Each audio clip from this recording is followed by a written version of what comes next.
Hello students, आज हम देखेंगे वैल्यूएशन ऑफ गुडविल का second method that is capitalization of average profit method. Last class में हमने देखे थे कि एवरेज प्रॉफिट मेथड के थ्रू हम कैसे गुडविल का वैल्यूएशन करते हैं। आज हम लोग देखेंगे उसका ही second method that is capitalization of average profit method. देखिए, कैपिटलाइजेशन ऑफ एवरेज प्रॉफिट, जैसे मैंने आपको लास्ट क्लास में समझाई हूँ कि valuation of goodwill is totally formula based topic, तो यहाँ पे आपको फॉर्मूले के ऊपर ही सब वर्क करना है। तो capitalization of average profit method का फॉर्मूला क्या है, देखिए इसके स्टेप्स क्या है, कैसे हम इस मेथड में वैल्यूएशन ऑफ गुडविल करते हैं। First step is rather average profit. सबसे पहले स्टेप में जो आपको करना है वो आपको एवरेज प्रॉफिट कैलकुलेट करना है। अगर क्वेश्चन में आपको एवरेज प्रॉफिट कैलकुलेटेड नहीं दिया होगा तो आपको सबसे पहले एवरेज प्रॉफिट कैलकुलेट करना है। एवरेज प्रॉफिट कैलकुलेट करने के बाद नेक्स्ट जो हमारा स्टेप है that is capitalize value of average profit. फिर आपको उसकी कैपिटलाइज वैल्यू निकालना है। Now what is the formula of capitalize value of average profit? Formula is average profit of a company. जो भी आपका एवरेज प्रॉफिट आएगा थ्रू फर्स्ट स्टेप उसको आप डिवाइड करोगे नॉर्मल रेट ऑफ रिटर्न से। ठीक है, जब आप average profit of a company को नॉर्मल रेट ऑफ रिटर्न से डिवाइड करोगे तो जो वैल्यू आपको मिलेगी that value is known as capitalize value of average profit. फिर थर्ड स्टेप में हमारा गुडविल निकलेगा। जो थर्ड स्टेप है वो क्या है, वो बोलती है capitalize value of average profit को कैपिटल एम्प्लॉयड से माइनस करो और जो भी एक्सेस अमाउंट आएगा वो एक्सेस अमाउंट जो होगा दैट इज योर गुडविल। ठीक है, आई होप ये फॉर्मूला आपको क्लियर होगा। अगर आप में से किसी ने अभी भी मेरा इसका प्रीवियस वाला वीडियो नहीं देखे होंगे तो आप वो वीडियो जाके देखिए, लिंक डिस्क्रिप्शन बॉक्स में मैंने दी हूँ कि कैसे एवरेज प्रॉफिट कैलकुलेट किया जाता है, क्योंकि ये स्टेप में आने के लिए आपको एवरेज प्रॉफिट आना ज़रूरी है। तो एवरेज प्रॉफिट के लिए आप वो वाला वीडियो देख सकते हैं।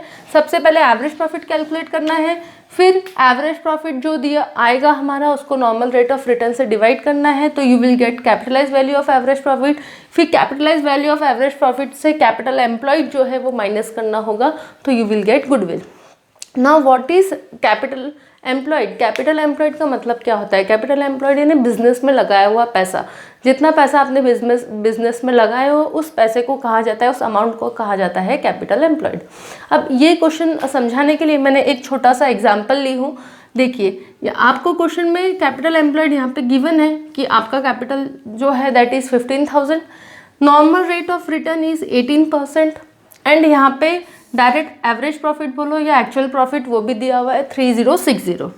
अब इसकी मदद से हमको गुडविल कैलकुलेट करनी है तो हम कैसे कैलकुलेट करेंगे? देखिए, अब क्योंकि यहाँ पे already average profit actual profit दिया हुआ है तो फर्स्ट स्टेप हमको करने की ज़रूरत नहीं है, डायरेक्ट हम आएंगे सेकेंड स्टेप में। सेकेंड स्टेप क्या है कि सेकेंड स्टेप कहता है कैपिटलाइज वैल्यू ऑफ, हमको निकालना है capitalized value of average profit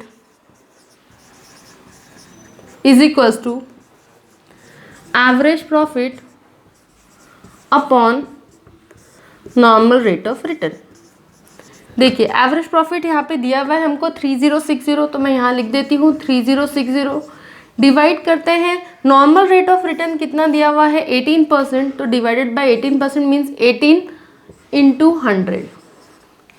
ठीक है, अब हम इसको डिवाइड करते हैं। देखिए ये कितना आएगा, 18 1 ज़ा 18, 18 7 ज़ा 126, 0 170 into 100 you will get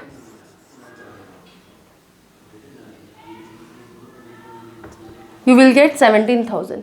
17,000 is your capitalized value of average profit. अब कैपिटलाइज्ड वैल्यू हमारा आ गया तो now we will calculate goodwill. Goodwill का फॉर्मूला है capitalised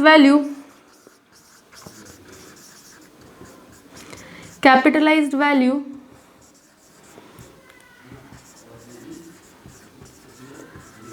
of average profit minus capital employed. अब देखिए, कैपिटलाइज्ड वैल्यू हमारा आ रहा है 17,000, तो हम यहाँ लिख देते हैं 17,000। उसमें से कैपिटल एम्प्लॉयड कितना था 15,000 को हम कर देंगे माइनस या डिडक्ट और हमारा जो अमाउंट आएगी वो आ रही है 2,000। This 2,000 is the value of goodwill. I hope it will be clear to you all. ये आपको समझ में आया होगा कि एकदम सिंपल मेथड है, जैसे ही एवरेज प्रॉफिट हम कैलकुलेट करते हैं उसी तरह से ये भी जो second method of valuation of goodwill है ये बहुत ही सिंपल है। यहाँ पे आपको सिर्फ एवरेज प्रॉफिट निकालना आना चाहिए। सबसे पहली चीज़, capital employed most of the time आपको गिवन होगा, नहीं होगा तो भी उसको भी कैलकुलेट करना सिंपल है।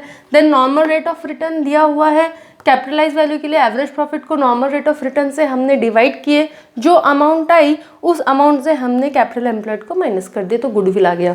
यहाँ पे एक पॉइंट जो आपको ध्यान रखना है वो पॉइंट ये है कि कभी भी जो आपकी capitalize value of average profit है ये कैपिटल एम्प्लॉयड से कम नहीं होनी चाहिए।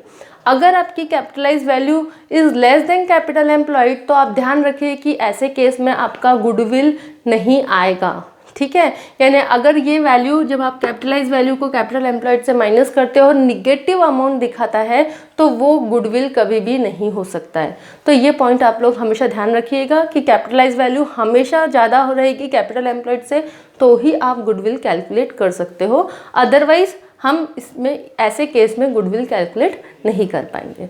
आई होप आपको ये मेथड सबको क्लियर होगी कि how we calculate capitalization of average profit method. चलिए, गुड बाय।